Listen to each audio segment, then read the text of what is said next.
ಈಗ ಈ trigonometry problem solve ಮಾಡೋಣ.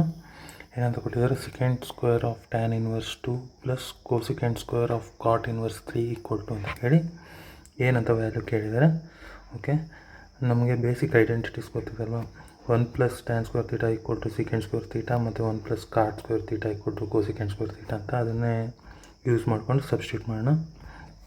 ನಮ್ಗೆ ಗೊತ್ತು 1 plus tan square theta equal to 1 plus second square theta equal to tan square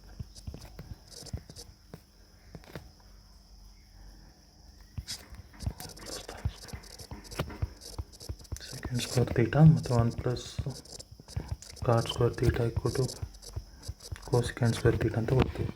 so ಇದನ್ನು ತೀಟಾ ಅಂತ ತೊಗೊಂಡ್ರೆ ನಾವು ಸೆಕೆಂಡ್ ಸ್ಕ್ವೇರ್ ತೀಟಾನ ಏನಂತ ಬರ್ಬೋದು, 1 plus tan square of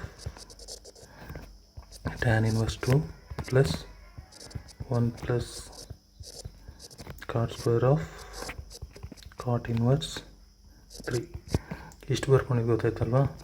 next ಏನಂದರೆ ಇದು 1 ಪ್ಲಸ್ ನಮಗೆ ಗೊತ್ತಿದೆ ಟ್ಯಾನ್ ಆಫ್ ಟ್ಯಾನ್ ಇನ್ವರ್ಸ್ 2 ಆಗುತ್ತೆ. ಸೊ 2 ಸ್ಕ್ವೇರ್ ಇರೋದ್ರಿಂದ ಸ್ಕ್ವೇರ್ ಪ್ಲಸ್ 1 ಪ್ಲಸ್ ಅದೇ ಥರ ಕಾಟ್ ಆಫ್ ಕಾಟ್ ಇನ್ವರ್ಸ್ 3 ಏನಾಗುತ್ತೆ, 3 ಆಗುತ್ತೆ, ಸ್ಕ್ವೇರ್ ಇದೆ. ಸೊ ಏನಾಗುತ್ತೆ ಇದು 1 ಪ್ಲಸ್ 4 ಪ್ಲಸ್ 1 ಪ್ಲಸ್ 9 ಎಷ್ಟಾಗುತ್ತೆ, 1 5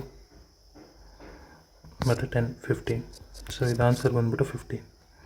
ಗೊತ್ತಾಯಿತು ಅನ್ಕೊತೀನಿ ಹೇಗೆ ಮಾಡಿದಂತ. ಇದು ಏನಿಲ್ಲ, ಬೇಸಿಕ್ ಐಡೆಂಟಿಟೀಸ್ ಇದೆ ಅಲ್ವಾ. 1 plus tan square theta equal to second square theta, 1 plus cot square theta equal to cosecant square theta.